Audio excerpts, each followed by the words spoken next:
O pessoal diz assim, olha, todo político é corrupto. Política é lugar de gente que não presta. Eu não sei se isso é verdade. É verdade, professor Gabriel? Todo político é corrupto? Como é que é isso? Eu discordo muito. Eu acho que seria o mesmo que dizer que todo médico é corrupto, todo dentista é corrupto, todo pastor. Policial, todo pastor. Ou seja, como em todas as áreas, a política ela tem bons e maus exemplos. O que é lastimável hoje em dia é que os maus exemplos preponderam muito. Me lembro que durante a votação do impeachment que ocorreu, muita gente se questionou, nossa, mas aqueles são os meus representantes? E aí os meus alunos sempre em sala, quando questionam, têm de mim um contraponto. Eu perguntava, em quem você votou? Nem lembrava. Não lembro, não sei. Eu falei, bom, enquanto o cidadão não participa, não presta mais atenção na política, ele vai acabar sendo governado por quem presta. E aí, por quem presta atenção, não necessariamente por quem presta. E aí a coisa fica difícil. Então o caminho é prestar atenção. Aquele domingo foi marcante, né? Eu acho que daqueles dias que todos lembram, né? Eu lembro do 11 de setembro, onde que estava, e lembro quando que estava. Eu estava lá. Eu estava lá no plenário da Câmara. Você estava lá em Brasília? Exatamente no meio, observando muito de perto, no olho do furacão. É mesmo? Para ser preciso, eu estava ali ao lado da mesa diretora, porque eu acho que é um momento que, para alguém como professor de constitucional, quer observar muito de pertinho. Mas como é que você conseguiu entrar lá? Porque conheço muitos parlamentares e havia uma cota para convites de pessoas que estavam cobrindo. Também sou jornalista, trabalho em algumas emissoras e estava ali acompanhando de perto. E eu quero elaborar ainda um estudo sobre o que aconteceu, porque o impeachment e outros fenômenos brasileiros partem do pressuposto dos partidos. E aí eu acho importantíssimo a gente entender melhor o que é partido. Pois é, porque um questionamento que houve muito forte naquele domingo lá é a questão da representatividade. Pessoas que eram, deputados que eram de determinados partidos que, a priori, votariam no governo porque seriam da base aliada, votaram contra. Alguns que o partido tinha fechado questão para votar a favor, votar contra, votaram a favor. Bom, a pergunta que não quer calar, até que ponto os partidos no nosso país são representativos, são partidos que têm ideologia, e até que ponto que os representantes desses partidos, deputados, senadores, têm vinculação efetiva com esses partidos? Vou ter que voltar um pouco no tempo para a resposta ser completa. Mas, basicamente, a história dos partidos no Brasil, se a gente for imaginá-la como uma árvore, frutos, tronco e raízes, começa lá em 1832. Desculpa voltar tão longe. Voltou bastante. Tão longe. Era Dom Pedro I? Não, já era no Brasil já era o Dom Pedro II. Mas aqui no Brasil, nessa época, ainda não havia participação popular. Lá na Inglaterra, em 1832, houve uma reforma eleitoral que fez com que mais gente fosse votar. O número de eleitores multiplicou-se completamente. Revolução Industrial, aquele negócio todo. Pouquinho depois, mas no contexto. Ou seja, a vida urbana aumentou, muita gente foi para a cidade e aí as pessoas queriam participar. Eles fazem uma reforma em que o voto passa a ser importante e os partidos transformam-se em máquinas eleitorais. Nessa época surge a figura do militante eleitoral, do empreendedor eleitoral, ou seja, aquele que organiza a campanha. Surge também uma ideia de cabo eleitoral. Cabo eleitoral? Cabo eleitoral surge em 1832. A ideia de juntar gente no lugar para votar. Até então não tinha importância porque pouca gente participava. Isso lá na Inglaterra. Aí nós vamos para os Estados Unidos. Enquanto a Inglaterra tinha um sistema parlamentarista, onde o deputado é muito importante e você não tem um presidente, nos Estados Unidos o que conta é o presidente da República. Quem ganhasse a eleição de presidente nessa mesma época, lá nos Estados Unidos, tinha 400 mil cargos para nomear.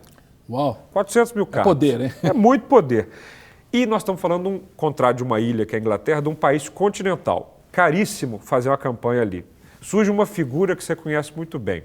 Lá se chamava boss, aquele que era responsável por conseguir dinheiro para a campanha eleitoral. E ele conseguia dinheiro através de empresários ou através de contratos com o governo. Estou falando do início do século XIX. Incrível. 200 anos atrás, segundo modelo. E na Alemanha, já uns 50 anos depois, no final do século XIX, você não tinha um sistema presidencialista e os deputados não podiam indicar muita gente na máquina pública. Além do que, na Alemanha há muito filósofo, gente que pensava em socialismo, social-democracia, liberalismo, por aí vai. Surge o partido ideológico. Muito bem. Esse partido ele é ideológico até chegar no poder. Porque para governar, ele precisa abrir mão. Pera. Juntei 3 raízes. Não, esse último aí já você falou de um que eu... Você já me imaginou. Não, aliás, os 3 exemplos que eu te dei, da Inglaterra, dos Estados Unidos, da Alemanha, te fez pensar em alguns partidos aqui no Brasil. Por quê? Porque a gente bate essas 3 coisas no liquidificador, é verdade, e elas vêm para o Brasil. Que loucura. Só que, durante o Império, havia só 2 partidos no Brasil. O liberal e o conservador. Isso. Era só quem puxava mais saco. De caramuru, não tinha que ser. Não tinha o menor problema porque não tinha voto. Basicamente, quem quisesse ser político e tivesse muito dinheiro, virava. Acabou o Império, começou a República. Aí foi a fase dos partidos regionais. Partido Republicano Mineiro, Partido Republicano Paulista, Partido Republicano Gaúcho. E os 2 partidos que tinham mais poder eram os partidos dos estados mais ricos. Um produzia café e o outro produzia leite. Daí, nossos presidentes se alternaram entre café com leite, mineiro e paulista, até que em 1930 o Getúlio interrompe esse processo. A Revolução de 30 foi uma passada de perna, né? Porque a ordem seria... Porque exatamente os paulistas ignoraram o acordo com os mineiros e não quiseram seguir a ordem de um mineiro e de um paulista. Aí os mineiros ficaram chateados, se aliaram com o gaúcho e com o pessoal da Paraíba, lançaram o Getúlio, ele perdeu a eleição.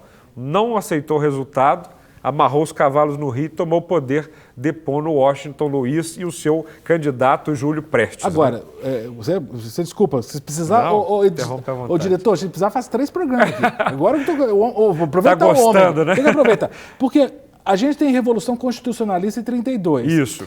O nome é constitucionalista, porque o pessoal de São Paulo reagiu... Isso, porque ele tinha rompido com a Constituição, que até então vigorava, que era a Constituição de 1891, a que tinha criado os Estados Unidos do Brasil após o Império. Essa estava valendo. Aí o Getúlio, ao desrespeitar a questão eleitoral, rasga com a Constituição. Então, em 32, São Paulo fala, opa, nós queremos uma Constituição de volta. E ela acaba acontecendo. Em 1934, você tem uma Constituição nova, que não dura muito tempo, porque em 1937, quando estava para ter outra eleição de presidente, o Getúlio proclama o Estado Novo com uma nova Constituinte que acaba com os partidos. Até então, Partido Republicano e por aí vai.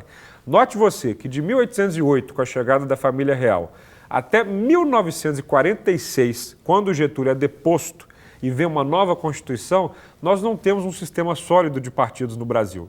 Nós estamos falando de 50 anos atrás, mais ou menos, 60 anos. Recente, né? então. Isso é muito recente. Aí... Mas nem o Partidão? Não, o Partidão foi só depois. Porque 35 não teve... Não. Na questão do Partido Comunista, ele é muito parecido com a questão alemã. Ele tinha ideologia, mas não tinha assento praticamente. Tá. Ele só proclamava uma ideia. Você tem 2 exemplos de partidos ideológicos no Brasil. Em 1922, surge o Partido Comunista. E em 1932 surge o Partido Integralista, a Aliança Integralista, né, do Anauê, que fazia uma... Basicamente, eles repetiam a União Soviética e a Alemanha nazista, né? Com caricaturas mesmo. O Anauê é uma espécie de saudação nazista, com uniforme, era uma coisa muito parecida. Mas eles não tinham representatividade verdadeira, como na Alemanha, né? E até porque o sufrágio ainda não era de fato universal. As pessoas não votavam. O sufrágio universal, que é aquela revolução que aconteceu na Inglaterra em 32, só veio em 46 no Brasil. A mulher votando, todo mundo votando. Quando todo mundo passa a votar, aí os partidos no Brasil ganham vez. E surgem baseados numa pessoa só, você vai adivinhar. Getúlio não? Getúlio Vargas. Que coisa. Primeiro partido que surge, o PTB, Partido Trabalhista Brasileiro, do Getúlio. Outro que surge, o PSD, para apoiar o Getúlio. E surge um contra o Getúlio, a UDN. Tudo em volta do Getúlio. Esses partidos vão indo, o Getúlio, né, suicida, assume o vice, depois tem uma eleição, vem o Juscelino, ganha pelo PSD, depois do Juscelino ganha o Jânio Quadros pelo um pequeno partido, o PTN, né? Ou seja, a ideia de partido é sempre muito pequena. O Jânio Quadros, então foi mais ou menos a lógica do Collor também, que é no partido PRN. Muito parecido, porque o brasileiro nunca teve o costume de votar em partido, votou em pessoas. Votou em pessoas. Então, mas esses partidos começam a ganhar a mesma máquina que tinha na Inglaterra, com militante, com empreendedor eleitoral, também copia os Estados Unidos e começa a ter gente para arrecadar para a campanha. Mas no caso, por exemplo, de Getúlio, você passou rápido pelo Getúlio, o suicídio dele, mas tinha uma questão ali de oposição muito forte, Carlos Lacerda. Isso, Porque o Getúlio, ele foi 2 coisas. Ele foi um ditador de 1930 a 1945, e aí foi deposto. Uma vez deposto com a Constituição de 46, ele volta ao poder eleito. Na década de 50, o Getúlio se lança candidato a deputado e a senador e é eleito deputado em 7 estados brasileiros e senador em 2. Ele era muito popular. E aí já com o PTB, já com o partido funcionando. Antes não tinha partido. Muito bem. Isso segue, o Jânio renuncia, assume o João Goulart. Bom, o João Goulart é deposto pela ditadura. Esse pequeno período de partido não resultou em muita coisa, não deu para a democracia brasileira florescer. Foram praticamente 2 décadas de ditadura com 2 partidos completamente artificiais. A Arena, Aliança Renovadora Nacional, que era quem apoiava a ditadura. E aí surgiu uma coisa que a gente não pode chamar de partido. O MDB é um movimento, o que pode ser configurado como um partido ônibus. Todo mundo cabia ali. Você não tinha ideologia. Se você fosse comunista, você podia estar no MDB. Se você fosse liberal, você podia estar lá. Era só quem era contra a ditadura. Então nunca teve uma característica partidária. E isso resulta no PMDB de hoje, que não tem uma cara. Não tem ele tem tudo ali. Quando termina o processo da ditadura, olha que nós estamos falando de 30 anos. 1980, os partidos começam a crescer. Então, o MDB vira PMDB, é o primeiro. Logo em seguida, o PTB do Getúlio, a sobrinha dele quer recriar. A Ivete? Me fugiu o nome agora. Me fugiu o nome da sobrinha, mas ela não era muito ideológica, não. Ela estava a serviço da ditadura para criar o PTB fisiológico. O Brizola, que era o herdeiro, de fato, do getulismo, criou o PDT. Esse é o PTB verdadeiro. Aí veio o PT, ligado a sindicatos, o PCdoB volta, o PSB vem, o PSDB, e aí eu posso te narrar 35 partidos que nós temos até hoje. Vejam, poucos ligados a uma ideologia na prática e todos ligados à necessidade que o Brasil exige de que alguém tenha um partido para concorrer à eleição. Porque é só por isso que eles estão se multiplicando.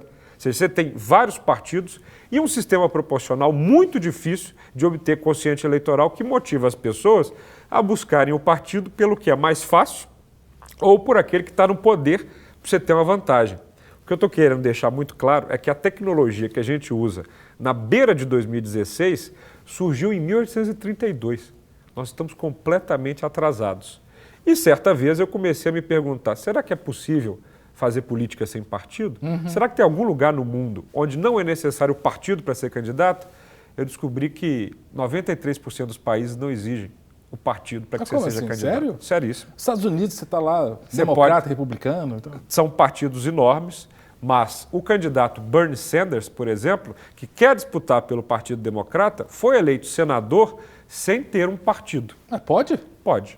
Nos Estados Unidos, você pode ser candidato sem partido. Na Inglaterra, você pode ser candidato sem partido. Mas, o nome partido? Pois é, o partido, você tem alguns significados. Partido vem de parte. Lá, ainda com Platão, Aristóteles, você tem 2 noções. Um determina que você tem 2 partidos, aquele que vai estar no governo e aquele que vai estar se opondo. Já outro pensa que partidos são parcelas da cidade. O partido dos engenheiros, o partido dos confeiteiros, o partido dos... Por aí vai. Então, a ideia de parte de alguma coisa. Só que hoje em dia, você imaginar que alguém que é advogado vai pensar igual a outro advogado, não é verdade. Todo mundo tem uma série de pensamentos em conjunto. Mas outro dia não, ainda existe o Partido da Mulher Brasileira, que inclusive o único não tem mulher. Não tem mulher. Isso é a cara do Brasil, ou seja, o último partido que surgiu foi o PMB. É o 35º a obter a legenda. Vale lembrar que tem mais de 130 em formação. Meu Deus. Nós temos mais de 130 partidos sendo formados no Brasil. E os nomes são assim... Partidos aposentados à nação. Tem partido... Olha, eu não vou nem entrar no mérito porque é uma sopa de letrinhas. Os partidos são apenas cartórios que permitem alguém ser candidato. Eu tenho uma proposta diferente. Na Constituição brasileira, se todo mundo for conferir, tem o artigo 14. São as condições de elegibilidade. Para você ser candidato, você tem que ter nascido aqui, você tem que morar na cidade onde você vai ser candidato, você tem que ter certa idade e você tem que ser filiado a um partido. Minha proposta, riscar essa necessidade, através de uma emenda à Constituição. Você tem 3/5 dos votos na Câmara, 3/5 no Senado, repete lá, repete cá e passa essa emenda. Quando você risca, as pessoas podem ser candidatas sem partido. Quantas pessoas hoje são filiadas a um partido no Brasil? Você saberia dizer? Não tenho ideia. 7%. Só 7% são filiados, ou seja, 93%. 93% da população está fora do jogo. E você acha que, por exemplo, 2013, antes da Copa do Mundo, aquelas manifestações que varreram o país... Por exemplo. Uma das bandeiras era exatamente sem partido. Exatamente. Por quê? Porque ninguém consegue se identificar com a lógica de funcionamento do partido, que é completamente hierárquica. Tem quem manda e tem quem obedece. Na minha idade, então, eu estou com 30 anos. Não conheço, assim, são pouquíssimos jovens que se interessam pela política dessa forma, porque ele quer discutir ideias de uma maneira horizontal. Eu acho, você acha, e por aí vai. Você acha que, por exemplo, o PT envelheceu, então, Gabriel? Não é o PT, são todos. Tá, não, mas vamos pegar, porque assim, você mencionou a questão da Alemanha, partidos ideológicos. Isso. Eu sou da época da fundação do PT, 78 e tudo. Isso. O PT começou ideológico, o partido de jovens, o Lula era jovem naquela época, o sindicalista. Sim. O que a gente percebe é que o PT se hierarquizou, tanto que o Hélio Bicudo deixou o partido, Marcos Suplicy por outras razões, né? Mas o que parece que os partidos eles vão perdendo a sua essência, a sua... Vamos voltar na Alemanha? Vamos lá. Lembra dos partidos ideológicos? O que acontece com eles quando eles assumem o poder? Misericórdia. É só lembrar do PT antes de 2003. O PT, da sua criação até chegar no governo em 2003, bom, ele é a esperança, né, que venceu o medo, de acordo com o marketing do João Santana. O problema é que quando o PT chega no governo, você tem um sistema de partidos e de governabilidade, e o PT opta, não foi de inocente, ele optou por fazer alianças com o PMDB, com o que há de mais fisiológico. O vice-presidente era um empresário, o Zé Alencar. O Zé Alencar, né? Ou seja, se fez o que se fez para chegar ao poder. E aí a lógica não vai. E por quê? Porque os agentes são sempre os mesmos. Quem participa da política brasileira é uma parcela minoritária. Eu gosto da ideia de você não ter que ter um partido, porque pensa, por exemplo, numa faculdade ou num bairro. Uma pessoa está ali que quer defender os interesses daquele lugar. Ele pode, através de uma lista de assinaturas, começar a fazer uma campanha e não ter que se meter dentro do partido para exercer a política.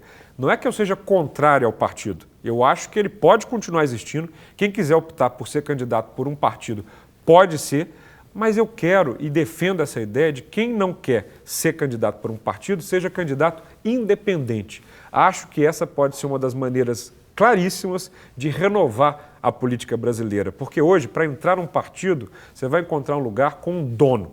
E esse dono é que vai permitir que você seja candidato ou não. Ele geralmente vai querer usar essas pessoas para ele próprio se eleger. Isso não deixa a política brasileira se renovar. Mas não é só a nossa, não. É no mundo inteiro. Mas no caso, você mencionou que no Brasil se vota no indivíduo. E cada vez no mundo mais é assim também. Vamos pegar os Estados Unidos da América, como todo mundo cita, como lugar de dois partidos sólidos, os republicanos e os democratas. Implodiram praticamente. Ou seja, os republicanos tinham inúmeros nomes tradicionais. Exato. Todos foram deixados de lado por um outsider. Donald Trump não é republicano. Ele está lá no partido porque ele quer uma legenda para disputar. E as pessoas confiaram nas ideias dele, sobretudo por um completo desânimo com os políticos tradicionais, que têm o mesmo blá, blá, blá, o mesmo jeito de falar, as mesmas ideias que não mudam. E as pessoas estão querendo um novo tipo de política rápido. No caso dos democratas, a Hillary ainda com muita força. Mas o Bernie Sanders foi eleito senador sem partido. Interessante. O Bernie não tem partido. Ele foi eleito senador de Vermont, que é um dos estados, sem partido. Aliás, são 100 senadores nos Estados Unidos. O Bernie Sanders e o Angus King são 2 senadores eleitos sem partidos. E nas minhas pesquisas eu tenho visto que em todo o mundo os candidatos independentes vão ganhando cada vez mais espaço. Que loucura. Na Inglaterra, por exemplo, tem uma iniciativa que junta todo mundo que quer ser candidato sem partido, dá um curso preparatório e junta dinheiro de crowdsourcing, ou seja, todo mundo doando, para eleger gente que não tenha compromisso com uma legenda, mas tenha compromisso com uma ideia.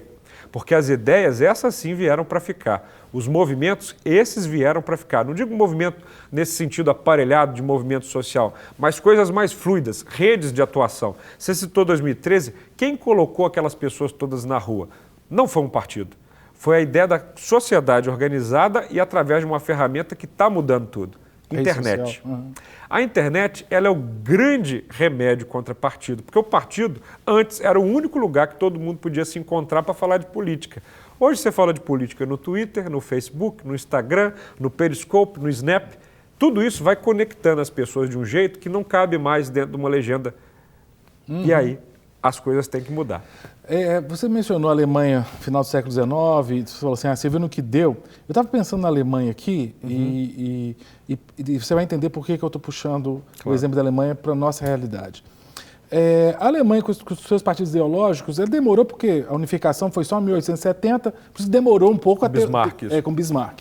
Mas aí, poucas décadas depois da Primeira Guerra, com a perda da Primeira Guerra, emergiram líderes e do Partido Nacional Socialista, né, que inclusive não ganhou a eleição. Ganhou? O Hindenburg ganhou. Ganhou. O partido ganhou para o parlamento. Eles foram conquistando porque o Hitler ficou em segundo lugar, não é isso? Isso, exatamente. O Hindenburg ficou em primeiro, o Hindenburg ganhou para o executivo, mas o Partido Nacional Socialista ganhou para o legislativo. Aí, Hindenburg morre, Hitler assume. Isso. Então foi democrático dentro do teoricamente. Dentro do jogo. Dentro do jogo.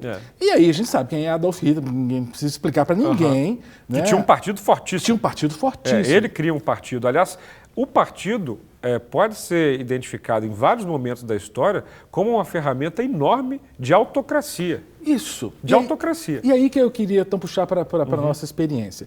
A gente tem experiência, por exemplo, agora na Europa, dos partidos de extrema-direita na França e em outros países. E com a entrada de refugiados...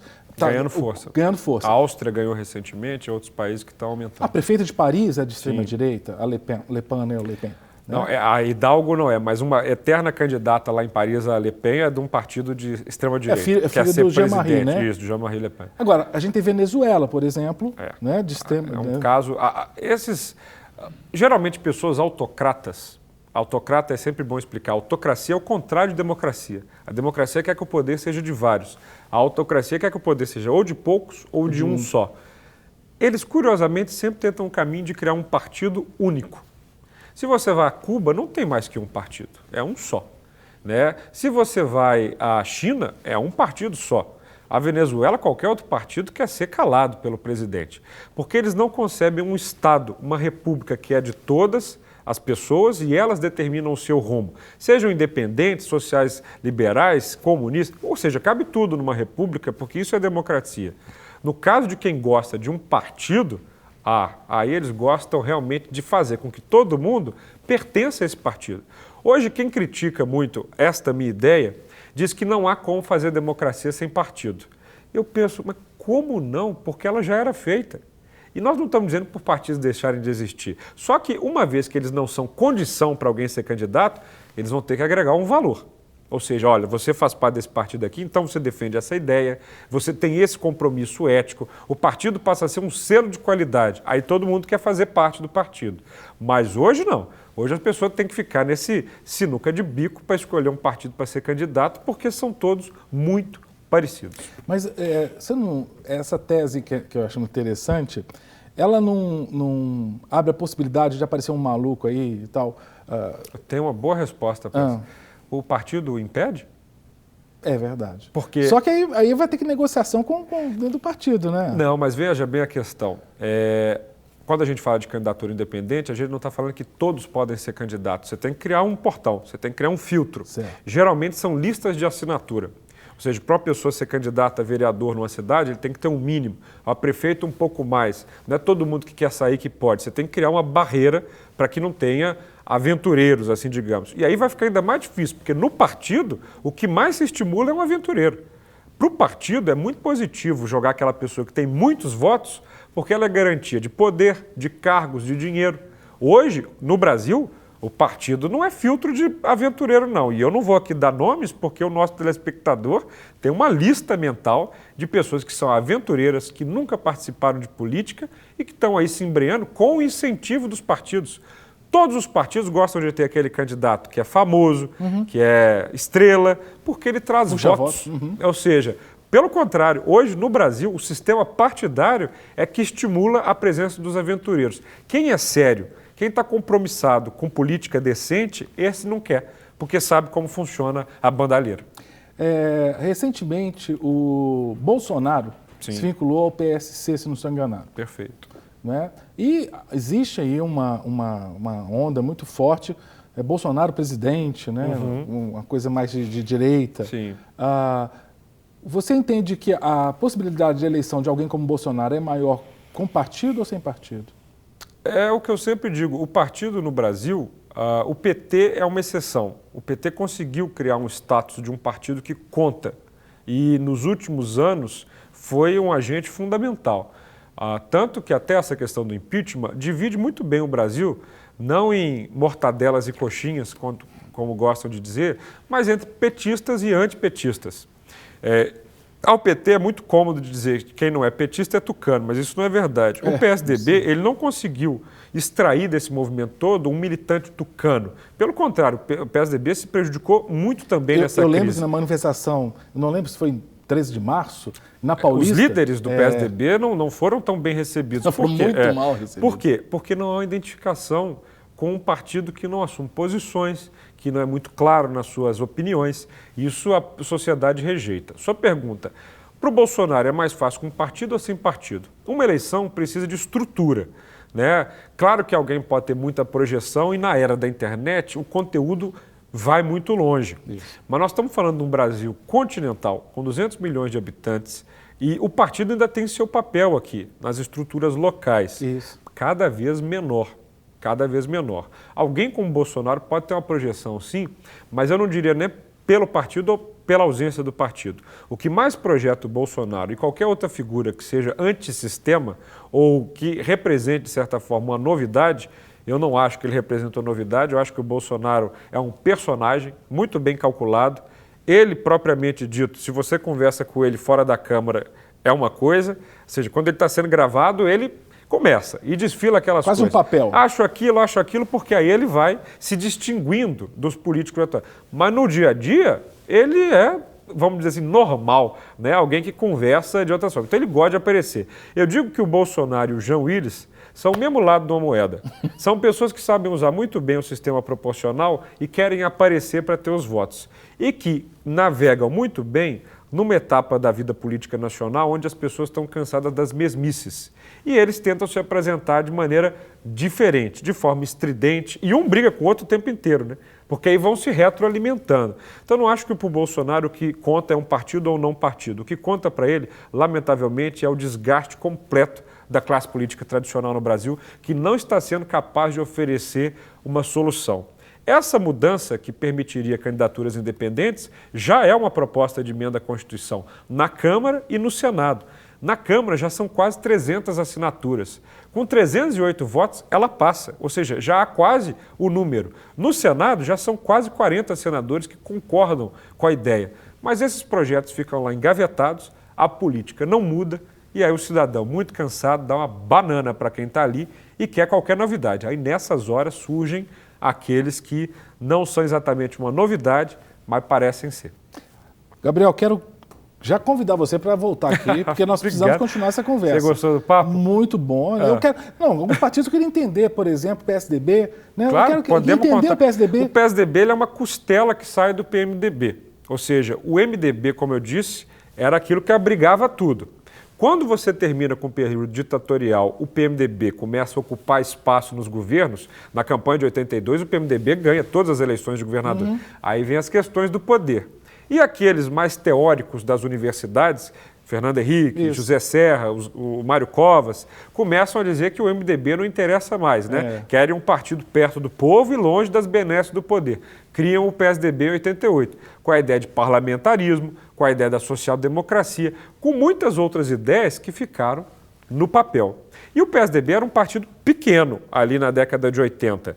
De repente, Collor é impeachmentado, Itamar assume, chama um ministro da Fazenda que não deu certo, outro que não deu certo, outro que não deu certo. O quinto ele chama o Fernando Henrique, que vira o pai do Real. Com isso ele se projeta, vira presidente da República e isso cria um PSDB grande, de 94 até 2002. O PSDB é um partido que ascendeu muito rápido, diferente do PT, que foi sendo criado nas bases. E isso dá característica para o PSDB de ser um partido de caciques. Ou seja, diz lá que lá tem muito cacique para pouco índio, porque ele não tem realmente um histórico de militância.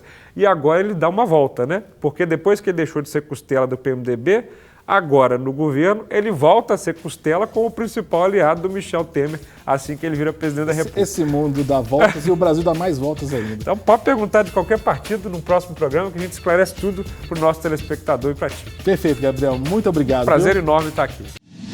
Para receber todas as novidades do canal, inscreva-se. E se curtir o vídeo, clique em gostei. Aproveite para acompanhar a Rede Super nas redes sociais.